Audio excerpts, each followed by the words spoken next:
Hey guys, and welcome to the Strength Collective, where we talk about all things health and fitness with a sprinkle of strength. My name's Tammy.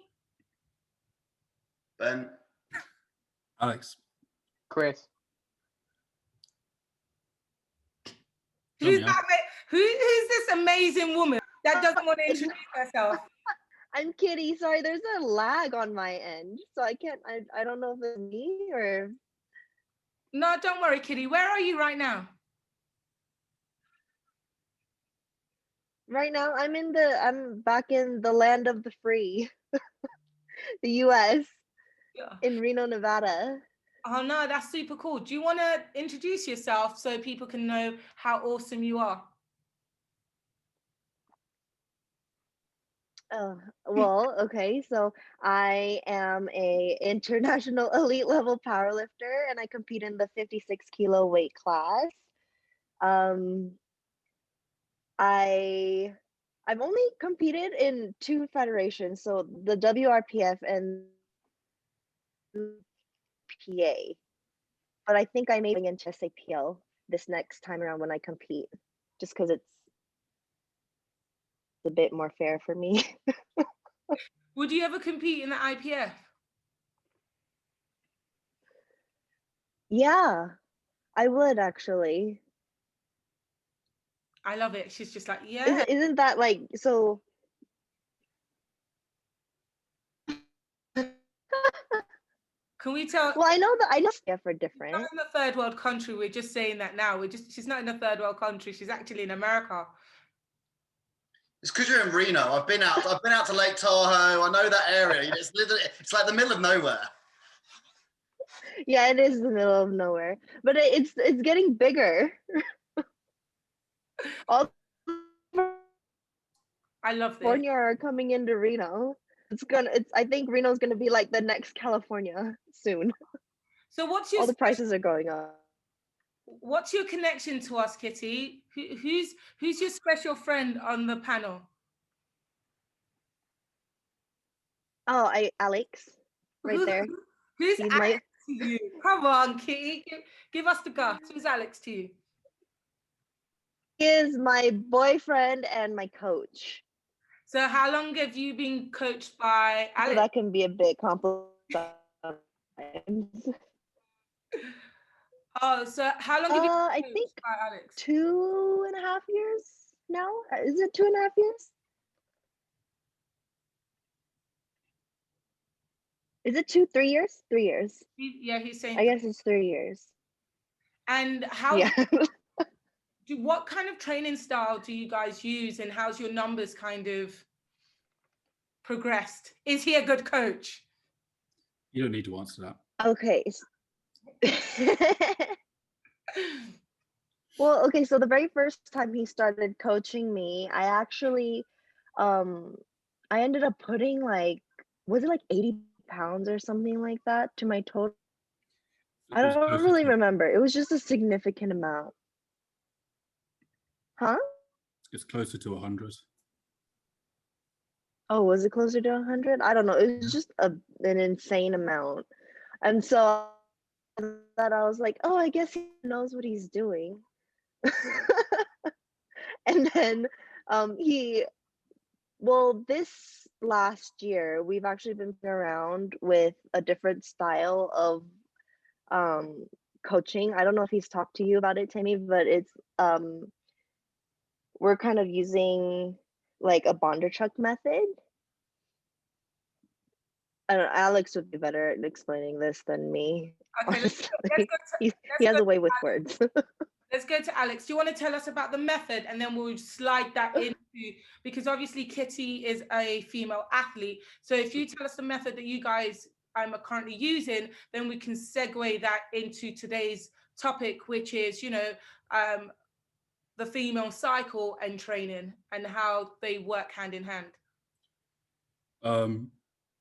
Okay. So when Kitty says about Bondarchuk methodology, what she means and how we use it is we try and only have a single variable in the training.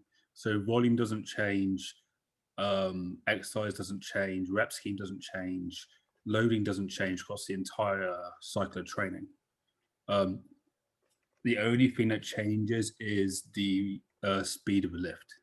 So as we get stronger, we'll see the velocity of a lift increase, right? Because if you're putting the maximum intent into a lift, so you're lifting as fast as possible, as you get stronger, the speed has to go up. Okay. In terms of how that fits into training as a female, I have some probably less than popular opinions on that for powerlifters, particularly this type of training, because for me, if you look at how the cycle works and like when is the highest potential for training different qualities, because we do the same thing over and over and over again and expect this kind of dip when the cycle's on, we don't actually change anything. If we change anything, it would spoil the cycle. Does that make sense? It's spoiled a training cycle rather than the menstrual cycle. Okay, and how long have you guys been doing this? Kitty's on her 4th PDSF right now. So, Meows, are you taking somewhere, you're like 25, 27 exposures, right? Yeah, I think so. Something like that. So, I mean, a year-ish, I guess, overall, Kitty? It's been about a year. Yeah. Yeah, it's been about a year. We've just kind of been playing around with it because we weren't sure if it would work. Because I don't think a lot of people, or at least that we know of, we don't know a lot of people that do this type of training for specifically for powerlifting. So it was more of kind of like, I mean, since lockdown and everything happened, we were like, let's try to play around with it to see if it would work for powerlifting. And so far it seems to be pretty promising. The only thing that the only issues that we're kind of running into at the moment is just adjusting volume, I guess, because I'll start after maybe like a couple months, I'll start feeling a few nagging pains here and there, and then we try to switch it up then to avoid potential injury. Okay. So that's what we're kind of like working with right now. What sort of loads are you We haven't working really on? found that sweet spot yet, I don't think. Hold on, Alex. Hmm? No, that was Ben. Yeah. What sort of loads interesting are you working up on, right? So if everything is variable, you know, so if the variables aren't changing, right, apart from speed, what's the starting point to say we're going to work at this weight and this volume throughout? Kitty, do you want now? Do you want me to do it? I think you should do it, Alex, simply because Kitty's reception is a bit. It doesn't matter. Okay, so we take a run-in week or two where we work up to either like a velocity threshold or a RPE threshold. And we did that for a couple of cycles, and then that gave us the percentages which translated to the biggest benefit. So the fastest rate of increase was at a given percentage. So off the top of my head, I think the squat was 91%, the bench was 93%, I think the deadlift was 80 something as percentages. And that's the result. That's the percentages that was the biggest increase in the first few cycles. And we just stuck at those and looked at increasing the speed of that. So that's our like introductory or like our starting intensity. And in terms of volume, we're still trying to play around a bit. So she'll do around somewhere between 8 to 12 singles a week per lift, I think, depending on how many programs we're doing. Okay, so overall, guys, do you guys all train women, or is it just like Alex, Chris? As in, when I say train women, do you have female athletes, and do you train your female athletes differently, and why? And then we'll start breaking down the 4 phases of a female cycle and see how you guys implement that in your training. Because I know, Alex, you sent into our group chat which is quite similar to one of the other messages that I put into the group chat, a table that you use for your athletes. But does anybody else train female athletes? And if so, how do you find it? Throwing it out. Give me some energy, people. Give me some energy. Ben, do you want to go first? Yeah. Chris, do you want to go? You've hardly said anything. Yeah, so for me, yeah, like, I think it's almost, because I don't know if weightlifting is the same and powerlifting the same in America, but I think it must be like a 75-25 split of like girls to boys in terms of who we coach. And the menstrual cycle stuff seems to be really individual. Like some people will just be, it's more how they feel, like they don't feel as ready as they would at another time, or when they get into like their luteal phase, they feel a bit more ready towards the back end of the cycle than they do at the front end. For some people, it's they feel fine, or at least they say they do, but then like their coordination, their ability to create stiffness through some of their joints just goes to pot. And for some people, it's just like you can see they're a little bit less stable than normal. And for some people, it looks like someone just turned their entire pelvis to jelly. So like it's managing that. Like if it's a stability problem, you're going to add exercises or take ones away that require a lot of stability and add things that do require less stability. And then if it's someone just doesn't feel as fresh, then I'll just put a larger bracket of what loads they have to work in. But for the most part, because it is individual for each person, I just talk to people about how to manage it so that then when it comes time to looking at their program, they know how to manage it for a specific phase of the menstrual cycle. Like it's not really been any more problematic than that. I think the only time it becomes problematic is if the worst day of their period falls on a competition. That's usually the worst one to deal with, which I know can lead to some other more problematic behaviors. Like I've heard of like a lot of actually for a few powerlifters, they'll just run their contraception back to back to back until they get through the comp and then start using it normally afterwards. That's one of the ones I know is maybe, I think it's fairly common and definitely shouldn't be. But I think going off what you just said, so I don't use any contraception at all, right? And I had a competition and my cycle was due on the day of my competition. And I literally put out a message because I'm one of those women that I'm not affected at all, whether regarding the stage, I'm not affected at all. I'm just as strong. I'm just as moody. But if anything, I'm bloated and I hold a lot of water. So I put out a message out, women, like tips for dealing with my menstrual cycle and my weight, because obviously you guys know I compete in the 84, and I can literally go from 80 to 86 in like 2 days just from water retention. And one lady was just like, just get on this pill and just take it all the time if you've got a competition coming up. And I do find that a bit problematic, but I do understand why some people do it. If you are competing, you've got to try and control the variables as much as possible. Alex, from your perspective, and then we'll come to you, Ben, next. Alex, from your perspective, do you train your female athletes any different? And then we can kind of go through the 4 phases if they do affect your athletes differently. And what we'll do is while we're talking, we will have the different phases and the definitions just put somewhere as we're talking as well.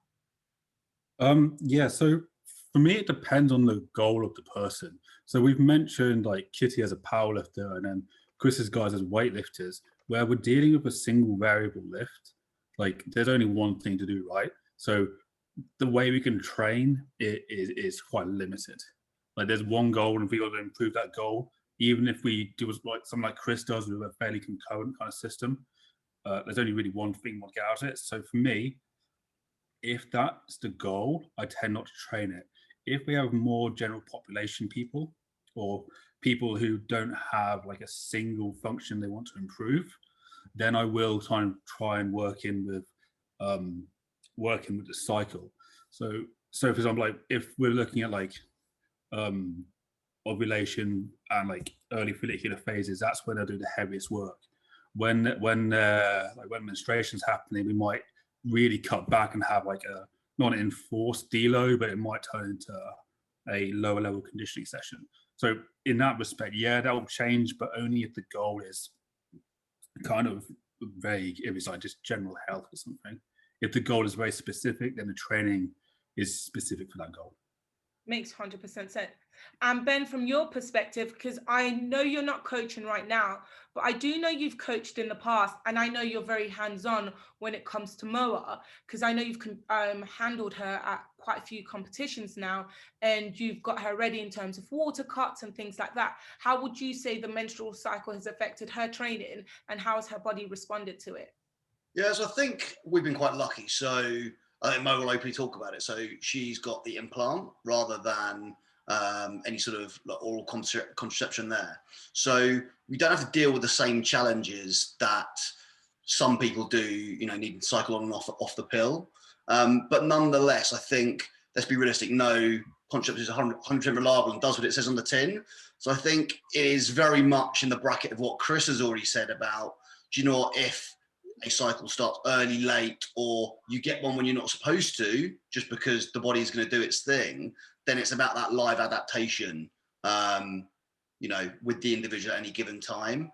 I think, you know, experience in this area is limited, but what I would, you know, from I think my previous days of, you know, sports science and the research on it, I just want to bring up one point you talked about earlier, Temi, about, you know, people literally going on over a competition to prevent the start of a cycle. And I think, you know, that type of behavior would be quite worrying. I'm sure we'll go into it about the different sort of effects that it can have on the body. And, you know, I think knowing from a contraception point of view, knowing what you're going into when you start using it to ultimately manipulate the hormonal cycle within your body. I'm sure we'll go into it when we go through the different areas of the cycle. And Kitty, from your perspective, Kitty, do you coach athletes as well, or you're just an athlete yourself? Because I know you're quite hands-on with Alex's business and stuff like that. Yes, she is. Yeah, I don't really coach athletes, but I'll coach people if, well, I mean, if they want some type of powerlifting training, but I haven't really coached anyone for a competition or anything like that yet. And do you find that you take that into play when designing a program for somebody? In You just in mean terms of just like the menstrual cycle? yeah, just in regards to training.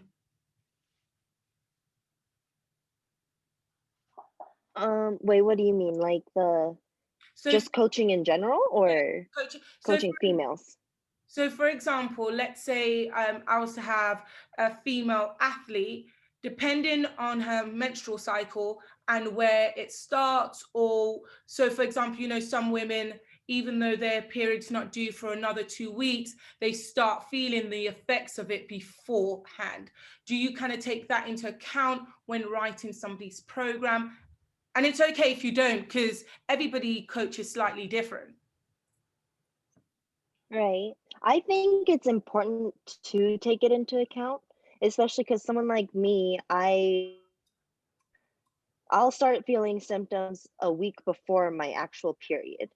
So 1 week before, I'll feel more fatigued. My coordination and my stability just kind of like goes out the window. And then I also realize I'm a lot less stronger by about like 5 to 10%. So all my lifts will go down in weight by around 5%, which is a significant like different like decrease in strength. So when that happens, we usually just tend to go by feel. And however, like I would say if I were coaching a client that were about to be on their menstrual cycle and that's how they feel during, I would probably just have them do as best as they can for that session. Okay, that It like a certain weight. I mean, instead of just have them do whatever it is that they can handle for that day. yeah.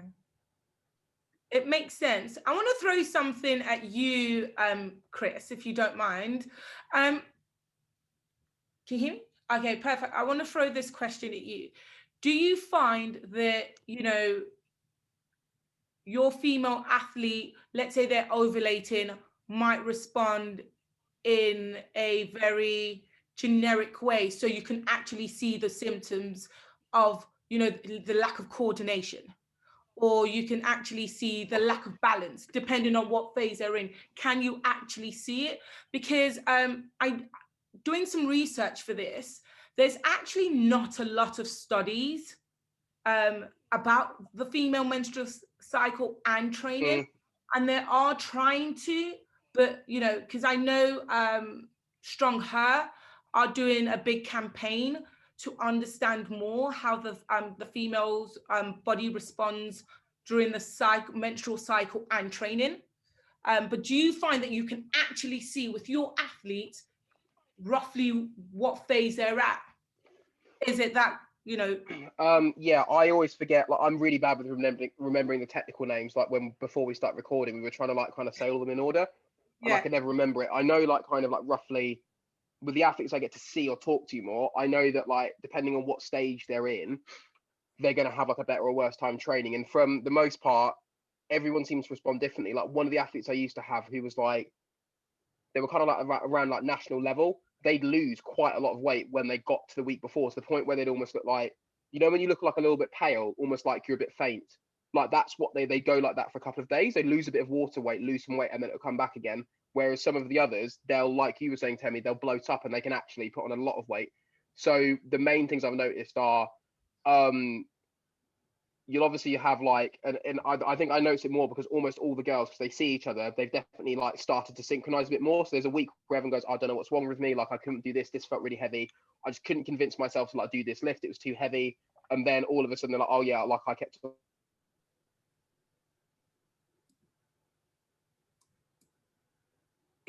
Did something just happen, or was it just me? As Chris, Your beautiful face now, Temi. I know Alex is. I was like, what just happened? Alex, I'm going to throw this at you now. I've had in the past where certain coaches, you know, the old school coaches, do not actually believe that the menstrual cycle affects training at all. And I was trying to explain to a coach that I recently had that it's really important that you do understand, because it makes such a big difference. Now, for example, for myself, it doesn't, you know, physically when I'm training, but in terms of water retention, it really does. What's your viewpoint on that? And when Chris comes in, I'll let him in, so don't worry. Yeah, so I think anyone who denies that it has an effect is basically got their head in the sand. Like, I bet they're not a female coach, right? I bet they're not a lady, because it's just self-evident that it makes a difference. And then I can't remember what the rest of the question was. And next question I'll throw at you is, let's go through the 4 phases, right? So there's the menstrual cycle, and then there's the F1, which you know I can't pronounce. Okay, so over the whole cycle, we'll split it into, where do you want to start? Do you want to start at... Let's start at ovulation, because generally... Yeah, let's start at ovulation. So if we take ovulation as the start of the cycle, then we go into luteal phase, then we have menses, and then we go into follicular phase. And then we can break those luteal and follicular phases down into like early and late, or early, mid, late, on it respectively. So which one, depending on how like precise you want to be. Let's not go into too precise. Let's go and let's be quite generic, because every female is slightly different. And I think that's one thing that we really need to emphasize, that it's not one size fits all. Prime example, there was a lady at Bethnal Green, and mine and her cycle synced because we spent so much time together, right? But we responded completely different. And I think it's important that people understand, especially for us females, that a lot of us don't actually understand the effects our menstrual cycle has on our training. We kind of just, Kitty, I'm not sure if you had this opinion, you kind of just deal with it because nobody really reinforces that thought process that it can actually affect your training. I think it's very individual too, though, because I think if you're a higher level athlete, you're more aware of your body just in general. And because you're more aware of it, you kind of understand that, oh, okay, when I'm going through my menstrual cycle, this is kind of how I feel during these phases. Whereas if you're just kind of general population, and not like a higher level athlete, I don't think they can really tell. They just may just feel a bit more tired or something like that, but I don't think they understand that it's because of their menstrual cycle. Welcome back, Chris. Did your battery die? Yeah, I I plugged. thought, Hold on, my headphones are gone. I thought as much. Yeah, I plugged it in. So that was a good start. No, it's okay. I'm assuming you plugged it in, but you didn't switch the power on, right? Yeah. I've done that a few times, and more than I'd like to admit. No, don't worry.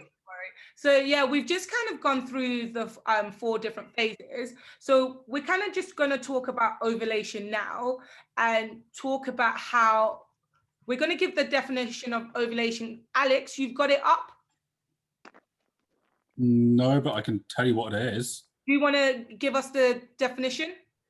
I've got it up, Ovulation. but you know I love hearing your voice. Kitty, Sure. you know I've stolen your husband, by the way. Just so you know, I've stolen your husband. He's always my go-to. So just bear it in mind when you hear the episodes and I'm like, Alex, I know you'll hate me, but you love me secretly. Do you want to go through the 4 phases? Yeah, no, I understand. Yeah. Okay. So ovulation is when we're looking at that egg being released and then implanting in the walls. Do you want to know what happens in ovulation as well? Is that what you're asking? Yes, and then you can actually tell us how long the egg can last for if you want to be that specific, how long it can live for. That would be really cool. Too long. Yeah, so for me, like ovulation is characterized by this bump up or sort of increase in the estrogen and testosterone, which is handy. That can be useful. Outside of that, we'll see like positive, like mental changes and positive behavioral changes for, I guess, a given value of like positive there. If this is the case, if we're looking at it from lifting, then like this is where to put in your max work. This is where to take those tests and stuff. Yeah, this is the PB phase. Yeah, like this is like that 3 or 4 day window, like, well, if you're lucky, I guess, where you can kind of push the boat a little bit. Then the next phase is the Luna. Remember, we're going to do it in that order. Do you want to go through it? Yeah, luteal phase. And this is characterized by progesterone going up, which we can talk about if you want to, but it's not great. I'm not a big fan of progesterone. Just in all situations. So we start seeing this increased storage. This is so for if you're a woman, like this is where you can start holding kind of water weight, and we start seeing like an increase in the storage levels. Makes sense if I say that. Yeah. And that's like halfway through the cycle, all the way up to that 31st, 27th day, however long your cycle takes. Next. So then we go into that Mendes kind of, but the actual period, and that would then transition into follicular. And this, I'm going to throw this to you, Kitty, because this is something I found, and I know it's also individual, but I found this over the years. Through training, my period has become very, very light. Like my menstrual cycle, I don't know if this is too much information. We might bleep this bit out, but my menstrual cycle lasts 3 days. And I remember I got so worried at one point because like I've been training longer than some of you guys have been alive. Bear that in mind, right? And I was so worried about it that I actually went to the doctors, and the doctor was actually explaining to me, because I've trained for such a long period of time, that it can affect your menstrual cycle in that way. So it can actually get really short, but some people's cycle can last from 1 day to 7 days, which I found very interesting. Do you find that it's made your cycle heavier or lighter?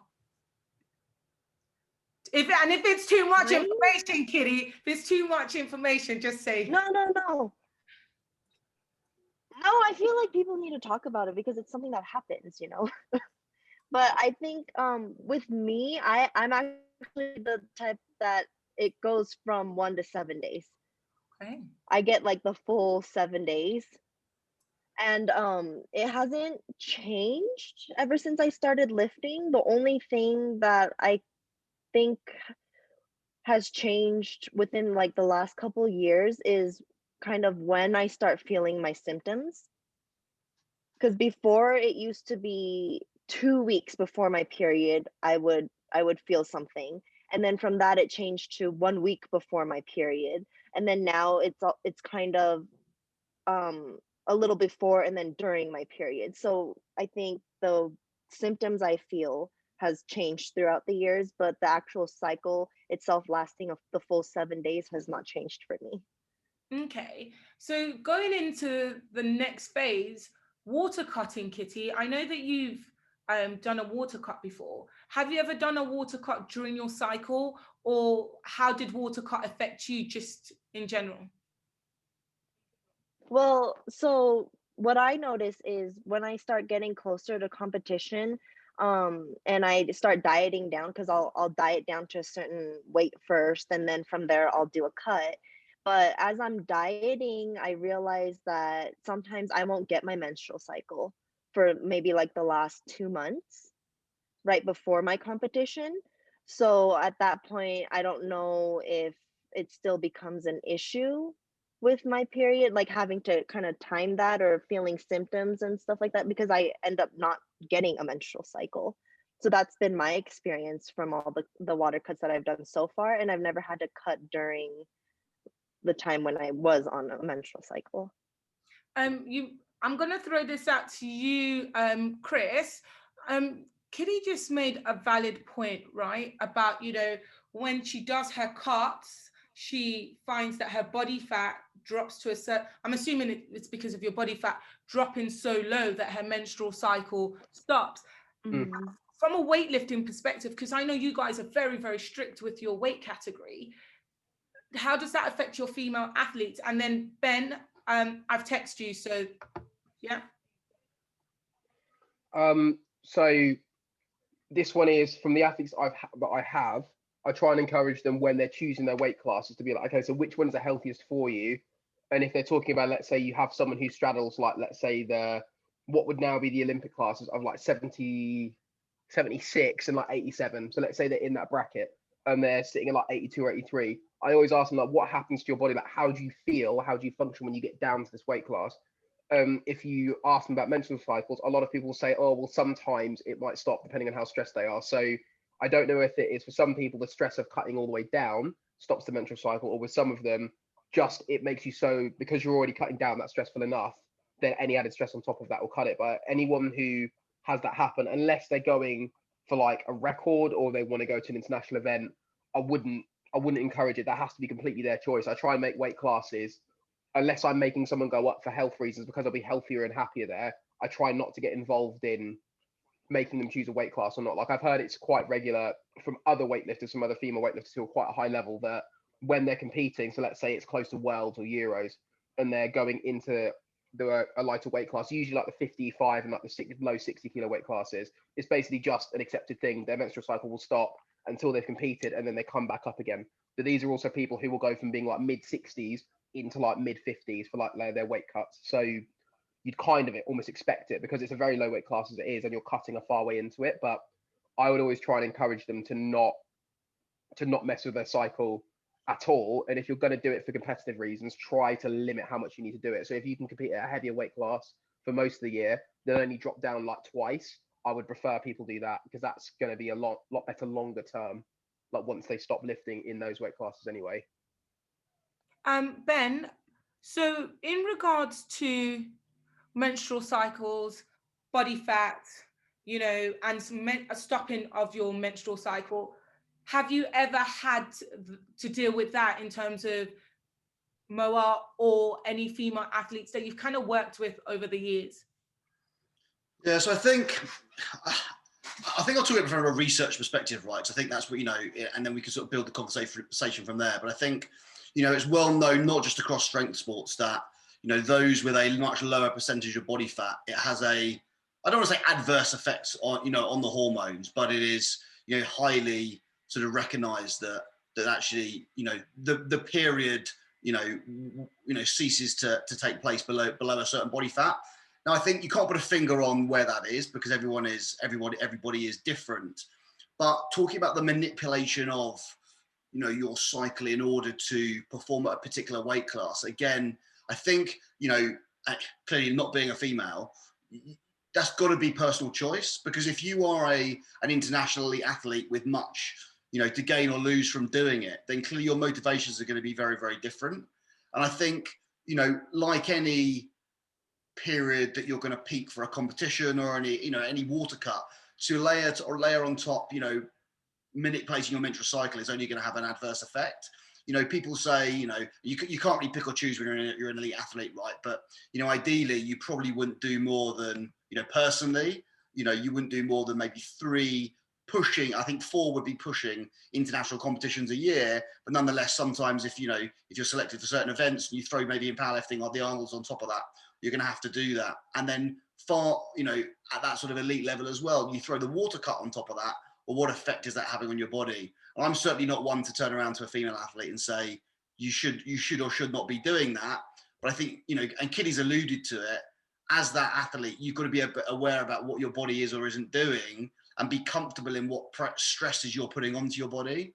And as a male coach, you can be as informed as you like, you can do all the reading, but I think you have to take the lead from that, from your athlete, which is probably a lot easier to do, let's say in Kitty or Moa's case, when they've operated at a much higher level than it is for your general population athlete who comes in, wants a program, and maybe pays, pays a mid-range price for, from some more specific coaching as well. But I think the bottom line is, Kitty's already alluded to it, Alex, and everyone's mentioned it. I think you have to take the lead from the athlete because everyone is so different. And Chris, what tips would you give to, a female lifter that's trying to, deal with training during her cycle and is struggling? Would you recommend them to pull it back from a weightlifting perspective? I would say maybe look at, if you're programming with a very percentage-based system, so like, you're going to be, and something falls on your heavy day, for example, I'm going to try and be specific as possible, and you're supposed to do 5 singles at 80 to 90%, it's fairly well documented that, like, if you can use the RPE scale, so like you're fairly intermediate or onwards, and you're fairly compliant, just use RPE instead of the percentages. So if it's 80 to 90%, go RPE 8 to 9, because that's going to tell you what you can truly do on the day. And that's just if like your period has more of a global effect where it just makes you feel not as strong, like Kitty was saying, and you have that general effect where you just have a drop in percentage of performance. Or once you get experienced enough with dealing with it, you just go, I lose 5 to 10% of strength, so I'm going to reduce my expectations of this workout by 5 to 10%.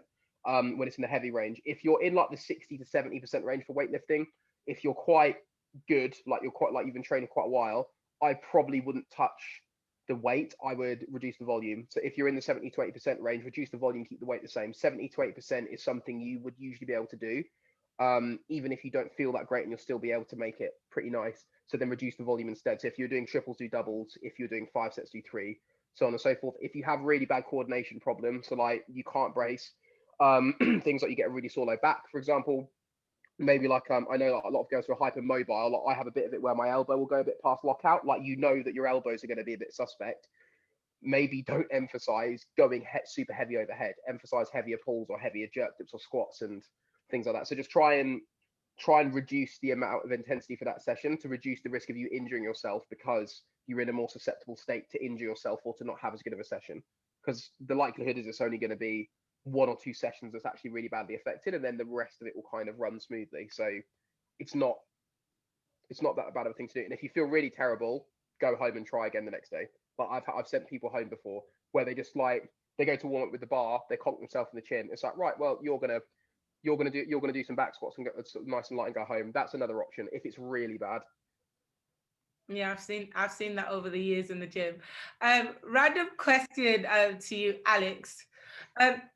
Out of all the phases, which phase would you say for a female to be more aware or to concentrate more on her body, because that phase is more you're more prone to injury?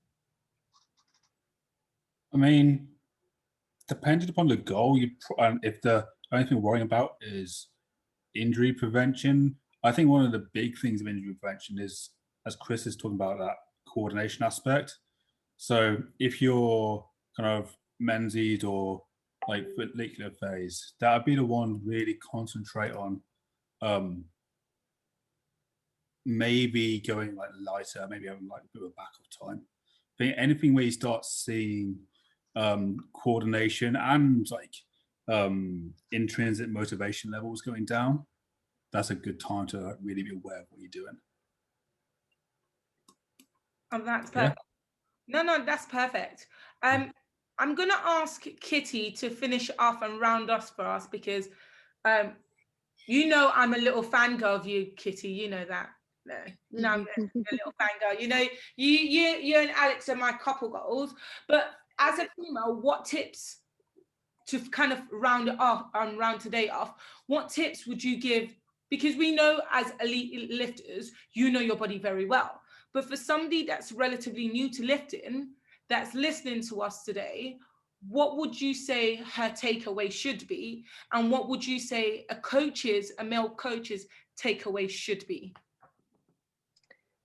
Let's see, in terms of like an athlete, I think that you can't be self-aware if you don't practice self-awareness. So you just have to practice being more self-aware. Listen to your body. Listen to your body during times of when you're going through your menstrual cycle to see like, oh, okay, like maybe this amount of days before I start my actual period, I start feeling not very good, you know, and then just kind of know in your head that every month around that time,